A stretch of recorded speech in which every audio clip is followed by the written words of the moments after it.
नमस्कार, मैं हूं मनोज वर्मा और आप देख रहे हैं अटेंशन। और अटेंशन में आज बात होगी बड़ी जीत और बड़ी सीट। जी हाँ, मध्य प्रदेश में बीजेपी को बम्पर बहुमत मिला है और इस बड़ी जीत का असर ये हुआ है कि पार्टी की सभी अंचलों में सीटें बढ़ी हैं। सबसे ज़्यादा फायदा मालवा निमाड़ में हुआ है, तो वहीं कांग्रेस इस हार की समीक्षा करने में जुटी है। ऐसे में सवाल ये है कि आखिर कांग्रेस से कहाँ चूक हो गई। ग्वालियर, चंबल, महाकौशल समेत अन्य अंचलों में कांग्रेस की हार के क्या मायने हैं। आज चर्चा इन्हीं सवालों के आसपास, लेकिन पहले रिपोर्ट देखिए।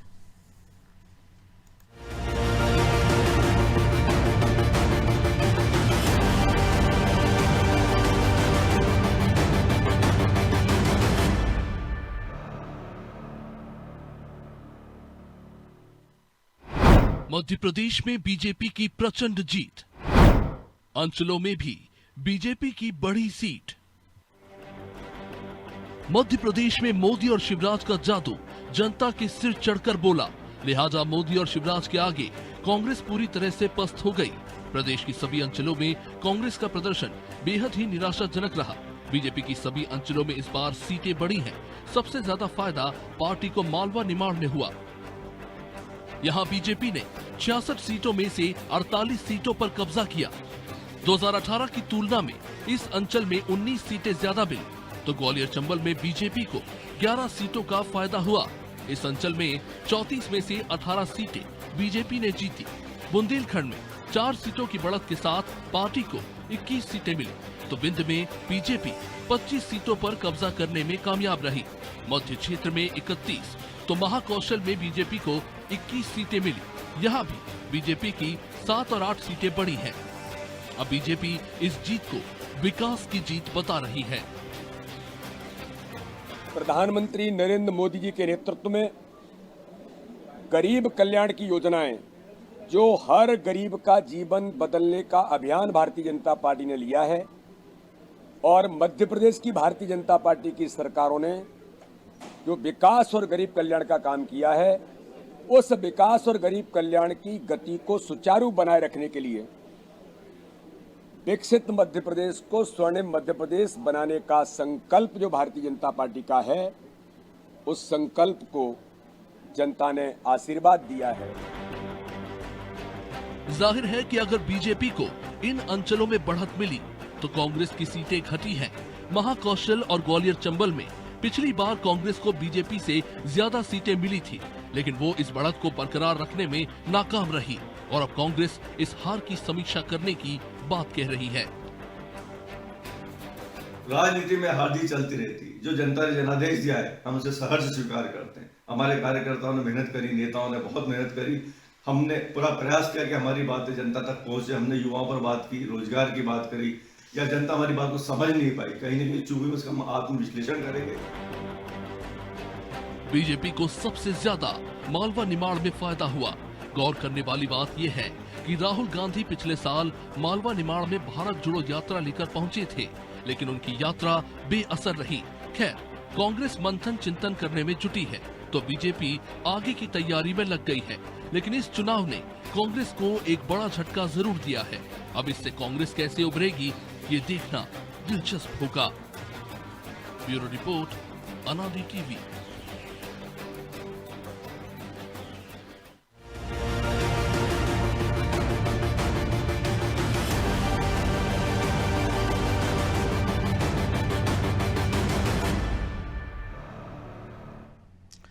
तो इसी मुद्दे पर चर्चा करने के लिए हमारे साथ जुड़ गए हैं वरिष्ठ पत्रकार सुरेश शर्मा और हमारे सहयोगी ब्रजेश चौक से। तो बहुत स्वागत है शर्मा जी आपका। और जो आप और हम अक्सर चर्चा में कहते थे और आप जो कहते थे उसी से शुरू करूंगा कि इस बार के चुनाव बड़े अप्रत्याशित परिणाम देंगे। तो वो शायद बीजेपी के लिए भी रहे, कांग्रेस के लिए भी और मीडिया जगत के हमारे कुछ मित्रों के लिए भी। लेकिन बहरहाल जिस प्रकार से बीजेपी ने प्रदर्शन किया है कि ग्वालियर चंबल से लेकर मालवा निमाड़ तक हर अंचल में सीटें बढ़ी हैं। जिस बिंदु के बारे में कहा जा रहा था कि वो तो बहुत सेचुरेशन की स्थिति में कि आपने अब 30 में से 24 जीत लिए, वहाँ तो आप नीचे आओ गई, वहाँ भी एक सीट प्लस हो गई है। कैसे देखा जाए इसको? देखिए मनोज जी, सबसे पहले तो आत्म प्रशंसा करें कि मैंने आपको चुनाव शुरू होने के समय कहा। मैंने इसलिए शुरुआत ही यहीं से किया है। हाँ, इसलिए मैंने ये पहले ही कहा था कि बीजेपी को बहुत ज्यादा सीटें मिलने वाली हैं। 2003 की तर्ज पर चुनाव हो रहा है। चुनाव लड़ने का तौर तरीका वो का वही है, माइक्रो मैनेजमेंट वाला और जनता के बीच में बात कहने वाला। उसमें दो चीजें प्लस हो गई, जिसके कारण हमारी अपेक्षाओं से भी ज्यादा सीट चली गई। और वो दो चीजें ये प्लस हुई कि नरेंद्र मोदी जी का जो एक विश्वास जनता के बीच में है वो मूर्त रूप में गया, क्योंकि मोदी के मन में एमपी और एमपी के मन में मोदी, ये नारा जो है लोगों को लगा कि मोदी यहाँ वास्तव में ध्यान देंगे और शिवराज जी की लाडली बहना योजना और बहनों के साथ उनकी कनेक्टिविटी, इसलिए बहुत बड़ा असर डाला है, कोई माने या न माने। बिल्कुल। लेकिन अगली बड़ी बात यह है मनोज जी कि कांग्रेस की तरफ से और कांग्रेस के समर्थक 10, 12, 15 पत्रकारों की तरफ से ये एक ऐसा वातावरण बनाने का प्रयास किया गया कि कमलनाथ जी तो मुख्यमंत्री बनी है। मुझे लग रहा है कि कमलनाथ जी जैसे सीनियर और अनुभवी नेता को इस प्रकार के ढोल की आवाज को समझना चाहिए था कि ये जो पत्रकार भी उनके ढोल बजा रहे हैं ये केवल चाशनी चाटने के लिए बना रहे हैं या वास्तव में कुछ दम है। तो मुझे लगता है कि उनको अंधेरे में रखा गया। वो बहुत अनुभवी और योग्य व्यक्ति हैं, लेकिन ढोल में पोल होता है, उन्होंने खाली ढोल देखा, पोल नहीं देख पाए। पोल नहीं देखी बस उन्होंने, ये है कच्चा हो गया। अच्छा, कमलनाथ जी का इतना बड़ा व्यक्तित्व है कि लोग उनके सामने जैसे मैं बोल रहा हूं ऐसे बोल ही नहीं सकते, इसलिए वो हाँ जी ऐसा ही है जी, हाँ जी, उस हाँ जी ऐसा में ही कमलनाथ जी कच्चा कहा गया। एक और जो राजनीतिक बात है वो ये है कि देखिए, हम इस चुनाव के बाद एक शब्द और इस्तेमाल मनोज जी मैं आपके सामने कर रहा हूं कि आखिर दिग्विजय सिंह परिवार को क्या हो गया। दिग्विजय सिंह जी स्वयं लोकसभा का चुनाव भोपाल में हारे, उसके बाद उनके भाई साहब जो है लक्ष्मण सिंह जी, बहुत ही मतलब ब्रिलियंट व्यक्ति हैं, वो 60,000 से ज्यादा वोटों से हार रहे हैं। नई नवेली प्रियंका मीणा ने, जबकि ममता मीणा ने बगावत कर दी थी। बगावत कर दी थी, उसके बाद भी जो है प्रियंका जी ने उनको हरा दिया। और उससे बड़ी बात यह है मनोज जी, आप इस तथ्य को बाद में समझेंगे, परखेंगे, आपके ध्यान में आएगा कि मूलचंद जी जो उनके अभिन्न पारिवारिक मित्र हैं, उनका बेटा बगावत करके बंटी बना और इनके खिलाफ खड़ा हो रहा है। ये सब क्या है, कितनी बड़ी बगावत। और जो है 4000 वोट से मात्र से जो है ये जीत पाए जो है। अब मैं ये बिल्कुल आरोप नहीं लगा सकता, क्योंकि पत्रकारों का काम आरोप लगाना नहीं है बिल्कुल कि आपने किस साठगांठ से चुनाव जीता। एनीवे, फिर भी मैं ये कहना चाहता हूं कि जिस तरीके का चुनाव हुआ है वो चुनाव तो पहले दिन से ही समझ में आ रहा था। तो लेकिन आप भतीजे को क्यों छोड़ रहे हो, प्रियव्रत को? नहीं, मैं वही कह रहा हूँ ना, आ गए ना भाई, परिवार को ही क्या हो गया। सारे के सारे धीरे धीरे करके जिस तरीके से हार रहे हैं, जिस तरीके से कमजोर हो रहे हैं, ये एक बड़ा सोचने का है कि आप सनातन की आलोचना करके आप पूरे परिवार को दांव पे लगाओगे क्या? ये सनातन युग है। और मैं आपको एक बहुत उस बात कह रहा हूं जिसको आध्यात्मिक कह सकते हैं मनोज जी। एक युग आता है जिस युग में अहिल्या जी इंदौर की जो उन्होंने एक प्रकार से वापस हिंदू मंदिरों का निर्माण कराना, उनका सौंदर्यीकरण कराना, रख रखाव करने का काम किया, घाट बनवाना, धर्मशाला बनवाना, ये किया था। आज वो युग फिर से आया हुआ है। कोई इसको मेरी चापलूसी मान सकता है, लेकिन नरेंद्र मोदी युग में भी वही दौर चल रहा है। फिर से मंदिरों का पुनर्निर्माण, घाटों का बनाना, बाकी सुविधाओं का उपलब्ध कराना, कॉरिडोर बनाना, ये सब जो चल रहा है। आप बताइए भारत में क्या, आप जो है नानकाना साहब का कॉरिडोर देख लीजिए, अब एक नया जो हिंगलाज का कॉरिडोर बन रहा है, पाकिस्तान में बन रहा है। ये तो सब, तो ये जो चीजें हो रही हैं मनोज जी, ये बड़ी समझ, तो इसलिए इसमें इस दौर में कोई सनातन की आलोचना लेकिन मैं थोड़ा उसमें वो जोड़ना चाह रहा हूँ कि जब आपने पुनर्निर्माण की बात की है तो उसके पहले जो भग्नाशेष हैं, ढांचे, वो ढहाए जा रहे हैं। हाँ, तो या उनको ढहाना पड़ता है? नहीं, तो कुछ ढांचे ढाए गए ना। अभी आप चुनाव में तो देखा, ढांचे ढह गए, बड़े बड़े दिग्गज हार गए चुनाव में। अब बताइए। अच्छा, एक और देखिए मनोज जी, जितने भी जो बड़बोले लोग थे ना, वो बड़ी संख्या में हार गए। आप विश्लेषण निकालिए इस बात का, बड़े लोग। लेकिन इन सब बातों के बाद में और उसमें एक और चीज है जो बिल्कुल नहीं बोलता था, यानी रमेश मेंदोला, जिसने आज तक एक सवाल नहीं पूछा, जिन्होंने वो सबसे ज्यादा वोट से जीते हैं। सबसे ज्यादा। एक और बात मैं कह के अपनी बात समाप्त कर रहा हूँ मनोज जी। एक देखिए, आपने एक माहौल बनाने की कोशिश की कि ग्वालियर चंबल अंचल, ग्वालियर चंबल अंचल, तो आप देख लीजिए वहां भाजपा ने बड़ा कमबैक किया है। इसके अलावा आप अपने क्षेत्र को जिसका आपने स्वयं उल्लेख किया है, महाकौशल को, जिसमें माननीय कमलनाथ महोदय का जी काफी प्रभाव माना जाता है, वो उसके वहीं के ही तो नेता हैं, वो तो प्रदेश के तो बन गए, तो उस क्षेत्र में भी उन्हें डैमेज हुआ है। तो ये जो कुल मिलाकर के कहने वाली बातें हैं वो ये है कि हम अपना नहीं संभाल पाए, दूसरे क्षेत्र में जाते थे, कौन ने सेंधमारी कर दी और किसका प्रभाव हो गया, ये बड़ा गंभीर विषय है जी। तो ब्रजेश जी, एक और दिलचस्प बात है जो आमतौर पर कहते भी हैं और देखा कि मालवा निमाड़ की जो 66 सीटें, सत्ता का रास्ता वहीं से जाता है, तो बीजेपी ने 48 सीटें जीती है। वो बड़ा ये कहा जा रहा है कि जहाँ जहाँ प्रियंका गांधी, राहुल गांधी ने रोड शो किए ग्वालियर अंचल में, विंध्य में, वहाँ सफलता मिली है। लेकिन जिस काला पीपल सीट से उन्होंने शुरुआत की थी कैंपेन की, राहुल गांधी ने, सबसे पहला नतीजा वहीं का आया और राहुल की जो सबसे विश्वस्त माने जाते हैं कुणाल चौधरी हार गए। और जब मोहब्बत की दुकान उन्होंने शुरू की थी मध्य प्रदेश से, जो भारत जोड़ो यात्रा जिस बुरहानपुर से घुसी थी, तो वहाँ से शेरा भैया सुरेंद्र सिंह जो जिम्मेदारी संभाल रहे थे, जिनको जिम्मेदारी थी, वो चुनाव हारे। और जो आखिरी पड़ाव था आगर जिला, वहाँ उनका युवा तुर्क विपिन वानखेड़े खेत रहे। इस पूरे यात्रा के रूट में जो 7 जिले हैं वहाँ कांग्रेस का खाता नहीं खुला है। और उस यात्रा की तैयारी में जो 9 विधायक लगे थे, सज्जन सिंह वर्मा सही, जो उस यात्रा के रूट में नहीं थे, वो भी हार गए। तो इसको किस नज़रिए से देखा जाए? देखिए मनोज जी, जब हार होती है ना तो उसके कारण असल भी होते हैं और कुछ कहे भी जाते हैं। जीत होती है तो उसका सेहरा किसी को बांधा जाता है। कई बार जिनका अथक मैंने परिश्रम इसलिए होता जिक्र है। किया है, दर्शकों के लिए भी बता दें, हमारे कांग्रेस के मित्र भी कार्यक्रम देखते ही है ये, कि जब कर्नाटक में आप जीतते हैं तो वो इस यात्रा को क्रेडिट मिलता है, तेलंगाना में जीतते हैं तो यात्रा को क्रेडिट मिलता है। लेकिन जब आपको पता होता है कि गुजरात में क्या हश्र होने वाला है तो आप उधर यात्रा ही नहीं ले जाते। बिल्कुल, तो खुद भी एक ही बार जाते हैं। हाँ, खुद भी एक ही बार जाते हैं। तो आप ये भी देखिए ना कि ये सिर्फ श्रेय देने के लिए, उनको लग रहा था कि मध्य प्रदेश में कांग्रेस कांटे के मुकाबले में है और सत्ता में आ सकती है। उनको लग रहा था कि छत्तीसगढ़ में तो हम सत्ता में आ ही रहे हैं। तो आप देखिए छत्तीसगढ़ में, मध्य प्रदेश में, और जिस तरह से हम राजस्थान में देख रहे थे कि गहलोत ने योजनाएं शुरू की, तो उससे लग रहा था कि वहाँ भी इस बार कुछ परंपरा है, टूट सकती है। तो भाई बहन दोनों जगह गए, लेकिन क्यों? यदि जीत जाते तो श्रेय किसके खाते में जाता? निश्चित तौर पर राहुल गांधी और प्रियंका के खाते में जाता। हार का श्रेय भी, हार का ठीकरा भी उनके सिर पर ही फूटना चाहिए। लेकिन कोई जिम्मेदारी लेता है, जो अपना सबसे लोकप्रिय चेहरा हो या जो कहें कि अपनी रीढ़ हो, उसी को कौन तोड़ता है मनोज जी? तो हाथ पैर के यदि हार गए हैं तो कमलनाथ जी के ऊपर ठीकरा फोड़ सकते हैं, लेकिन वहाँ भी कोई हिम्मत नहीं जुटा पा रहा है। भूपेश बघेल पर फोड़ सकते हैं, और आपको राजस्थान में तो फोड़ने की जरूरत ही नहीं है, फूटा फाटा है कि वो किसके ऊपर फोड़ना है आपको। वो तो पहले ही आप फोड़ चुके थे। पहले ही फोड़ चुके। लेकिन इसकी परिणाम जिम्मेदारी निश्चित तौर पर केंद्रीय आला कमान की थी।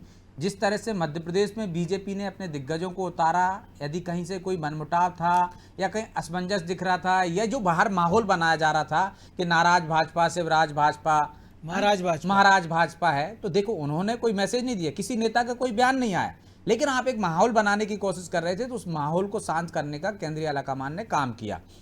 क्या कांग्रेस ने वैसी कोई रणनीति बनाई? अरुण यादव अपने घर में बैठे रहे, किसी ने कहा? विंध्य में आप कह रहे हैं कि विंध्य में आपको लगता था कि आप वहां से वो हो जाएगी, सफलता मिल जाएगी, क्योंकि अधिकांश सीटें वहां जीत गई।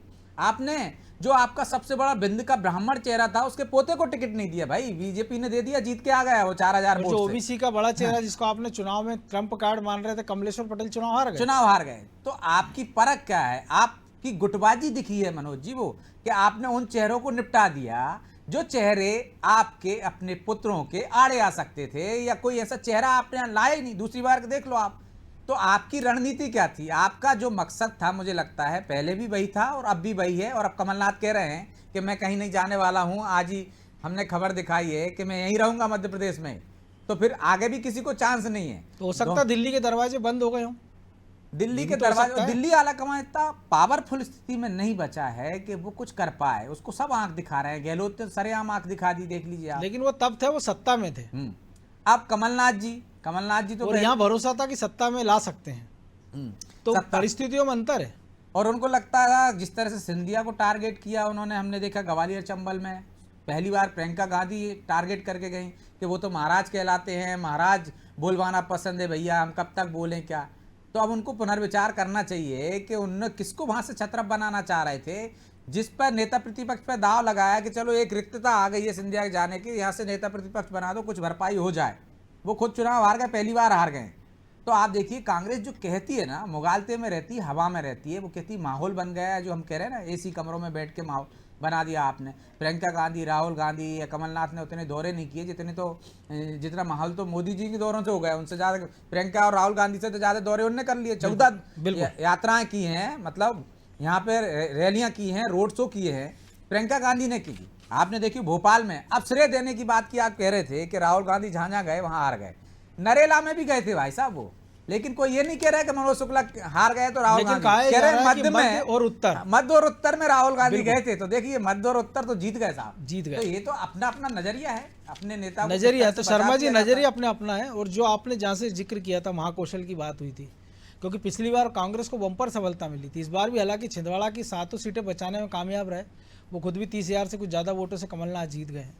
लेकिन महाकौशल ने भी खतरे की घंटी बजा दी, क्योंकि जबलपुर जैसे गढ़ में केवल 1 सीट छोड़ दो अगर लगन गनगोरिया की, तो सबको ये कह रहे थे कि अभिलाष पांडे को जब टिकट हुआ तो जो गुटबाजी देखने को मिली, जिस प्रकार से भूपेंद्र यादव के साथ धक्का मुक्की हुई थी, या जो नाराज़गी दिखाई दे रही थी, या राकेश सिंह चुनाव हार जाएंगे, ऐसा कुछ होता नज़र नहीं आया, बल्कि उल्टे सीटें बढ़ गई। और इससे एक बात और साबित हो गई शर्मा जी कि जो क्षेत्रीय छत्रप बनते हैं कांग्रेस के, वो क्षेत्रीय छत्रप भी नहीं है, छिंदवाड़ा के नेता है कमलनाथ।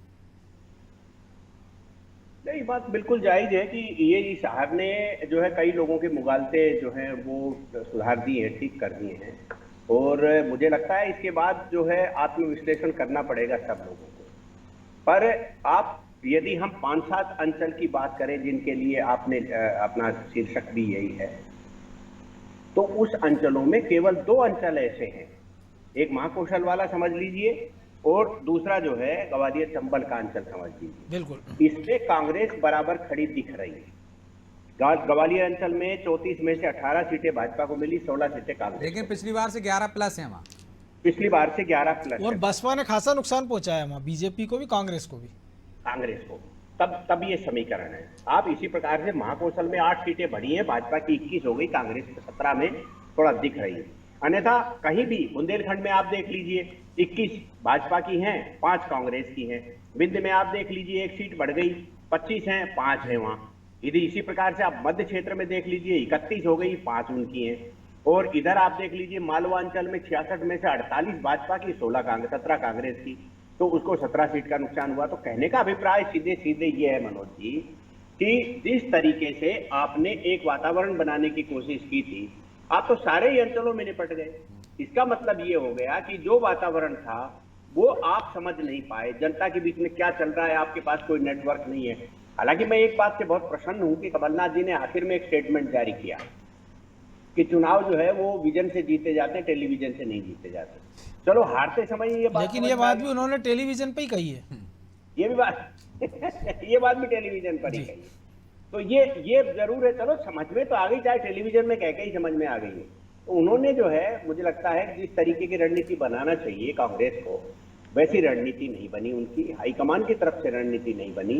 और भाजपा का जो माइक्रो मैनेजमेंट है वो मध्य प्रदेश छोड़ दीजिए, जिस तरीके का छत्तीसगढ़ में दिखाई दिया है उसने तो गजब कर दिया। आज भी अभी मैं एक वो न्यूज पढ़ रहा था कि छत्तीसगढ़ में अमित शाह जी ने किस तरीके की चुनावी प्रबंधन किया।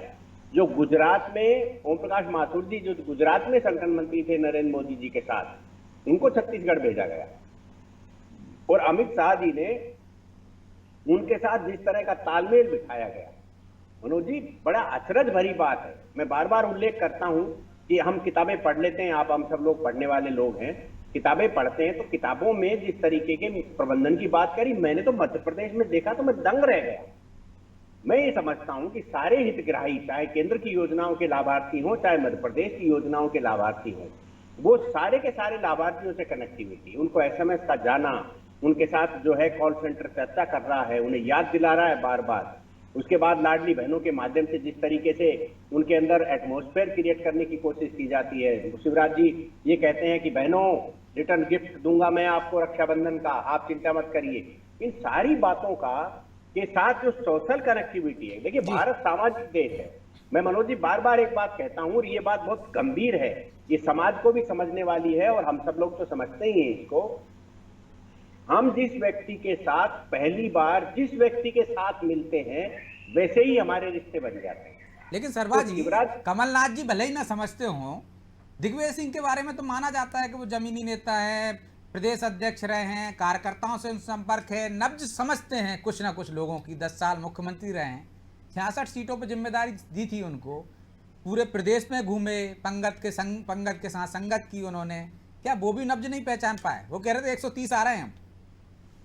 मनोज जी, ब्रजेश जी सवाल गंभीर पूछ रहे हैं, तो मैं थोड़ा सा गंभीर होकर एक जवाब दे देता हूँ। नहीं बिल्कुल, हम ये गंभीर चर्चा के लिए बैठते हैं, बिल्कुल जी। मैं गंभीर होकर के एक जवाब दे देता हूँ। राजनीति में एक बहुत सामान्य चीज होती है कि आप यदि ज्यादा बड़े बन रहे होते हैं तो आपकी छटनी कब हो जाएगी पता ही नहीं चलता।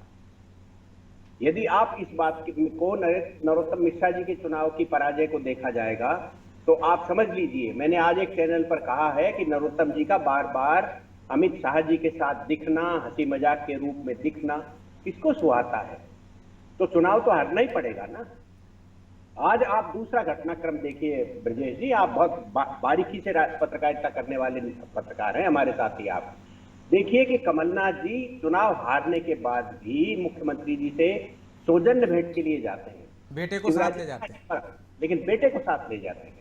तो क्या दिग्विजय सिंह जी के समझ में ये नहीं आती कि मेरा बेटा वास्तव में राजनीति करने वाला है? देखिए जो लेकिन थोड़ा सा पीछे कि जब दिग्विजय सिंह भी पिछली बार गए थे तो बेटे को तो वो जयवर्धन को लेकर गए थे। जाना ही पड़ेगा, सबको मालूम है कि आने वाले लंबे समय तक भाजपा रुकने वाली है। तो मैं कहना क्या चाहता हूं कि देखिए जयवर्धन जी युवा हैं, प्रतिभावान हैं और मिलनसार हैं। आज आप और हम लोगों में से कोई चले जाएं, इतना विनम्रता का परिचय देते हैं वो, ये आपको मानना पड़ेगा। ये उनकी जो गुण है जयवर्धन जी का, मैं तो 2-3 बार मिला हूं, उनने तो मुझे इतना सम्मान दिया है कि मैं अभिभूत हूं। उसकी उन व्यक्ति की प्रशंसा सार्वजनिक रूप से कर रहा हूं मैं। आप क्या ये जो है योग्यता और ये व्यवहार जो है ये आप कहीं और देख रहे हैं क्या? संभव ही नहीं है भैया। आज का वीडियो ही बताता है ना, जो शिवराज जी से मिल रहे हैं नकुलनाथ, हाथ मिलाते समय देखिए कमर नहीं हिली। उसमें एक दृश्य और था, शायद आपने ध्यान नहीं दिया, या दर्शकों के लिए बता दूं मैं कि उनके एक पुराने सहयोगी अभिनंदन करते हैं झुककर, लेकिन कमलनाथ उनकी तरफ देखते भी नहीं, सीधे चले जाते हैं। और वो अपने सुबह उठते ही मुझे लगता है सबसे पहला काम वो कमलनाथ के खिलाफ कोई चुटिला बयान ट्वीट करके ही वो शुरुआत करते हैं अपने दिन की। ये सारी चीजें हैं, इसको जो है गंभीरता से देखने वाला विषय जी। तो ब्रजेश जी गंभीरता से देखने वाला विषय है, लेकिन हमने 2 चीज़ें देखी कि कहा जाता था कि चुनाव मैनेजमेंट से जीते आते हैं। वो दिग्विजय सिंह कहते थे 2003 में मैनेजमेंट हमने देखा था, और कमलनाथ के लिए कहा जाता था कि मैनेजमेंट के मास्टर है। वो मैनेजमेंट भी इस चुनाव में हमने देख लिया। तो चूक कहाँ गए? देखिए मैनेजमेंट में अंतर है। एक आदमी अंदर मैनेजमेंट करता है, यदि हम सदन में कहें कि फ्लोर मैनेजमेंट कर लिया, सरकार के साथ मैनेजमेंट कर लिया, वो अलग बात है, जिसमें हमारे नरोत्तम मिश्रा भी माहिर है। लेकिन क्या वो जमीन पर मैनेजमेंट कर पाए? दूसरे मैनेजमेंट में माहिर कौन कहलाते हैं आज की तारीख में? अमित शाह। तो उनका मैनेजमेंट दिखता है कि जनता से जुड़े, बूथ से, कार्यकर्ता से, क्योंकि वो उसी बूथ के कार्यकर्ता से निकल के वहाँ पहुँचे हैं, तो उनको पता है। वही शिवराज जी को पता है ना, जमीन से निकल कर वहाँ पहुँचे हैं, तो नब्ज किसके पास है? समझ। तो दरअसल यही मैनेजमेंट है कि जब आप समझ सकते हो कि किस तरह कड़ियों को कड़ियों से जोड़ा जाएगा तो आपको सफलता मिलेगी। कहाँ आप हथौड़ा मारेंगे तो काम करेगा, वो चीज़ कांग्रेस में नहीं है ना। क्योंकि आप यदि राहुल गांधी से कहो कि वो नब्ज पहचान जाए, तो राहुल गांधी कैसे पहचानेंगे? वो कभी जनता के बीच में रहे नहीं है, तगाड़ी फावड़ा तो उनको पता नहीं है।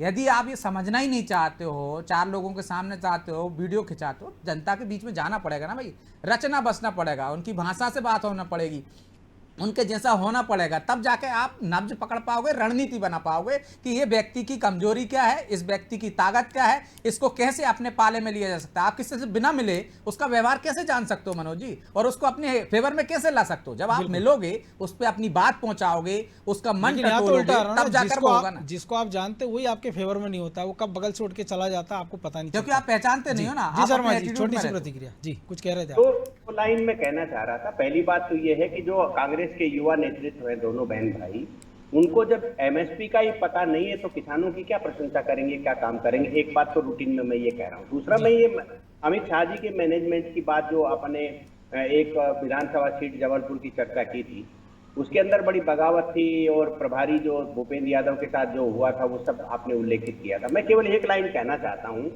कि अमित शाह जी ने संबंधित व्यक्ति को बुलाया और बुला करके उनसे कहा, राजनीति में काफी लंबा जीवन है आपका, तो ये सीट कैसे जीती जाएगी इसकी चिंता कर ले, और उसके बाद वो सीट जीत गई भाजपा। बिल्कुल। तो ये एक ही लाइन का सेंटेंस था, बैठ के कहानियां नहीं बांटी गई उनके सामने। बिल्कुल। तुम तो अच्छे दिखते हो, तुम तो हैंडसम हो, ऐसा कुछ भी नहीं बोला गया। केवल एक लाइन बोला, राजनीति में बड़ा तो लंबा मैंने जीवन पहले है। भी कई बार कहा ना कि अब बीजेपी में ये हालात है कि कैरियर की चिंता है, यदि आपने कुछ गड़बड़ की तो आपका कैरियर भी तबाह हो जाएगा। तो ये डर भी बहुत जरूरी है अनुशासन के लिए। वो डर के आगे जीत है, लेकिन फिलहाल तो हार का डर है जो सता रहा है। बहरहाल समय की कमी है, चर्चा को विराम देना होगा। बहुत धन्यवाद शर्मा जी। तो निश्चित तौर पर कांग्रेस से तो चूक हो गई, और एक दूसरी एक बड़ी कहावत हम सुनते थे, मत चूको चौहान, तो चौहान चूके नहीं है। लेकिन सवाल ये है कि क्या कांग्रेस के इतने वरिष्ठ नेता जिनको 4-4, 5-5 दशक का राजनीति का अनुभव है, जो खुद चुनाव के मैदान में कई बार उतरे हैं, खुद जीते हैं, पार्टियों को जिताए हैं, वो हवा का मिजाज मतदाता का मन भांपने में कहाँ चूक गए? और कोई ऐसा अंचल प्रदेश का नहीं बचा है जहाँ कांग्रेस को हार का सामना न करना पड़ा। तो ऐसे में सवाल यही है कि क्या कांग्रेस को अब नए युवा और रणनीति के तौर पर नए विचारवान या नए विचारों की ज़रूरत नहीं है? और अगर है तो वो युवा कौन होंगे? वो क्या किसी बड़े नेता के परिवार का बेटा होगा, बेटी होगी, या किसी आम कार्यकर्ता को बीजेपी की तरह मौका दिया जाएगा? अटेंशन में आज इतना ही। मुझे दीजिए इजाज़त, और आप देखते रहिए अनादि टीवी। नमस्कार।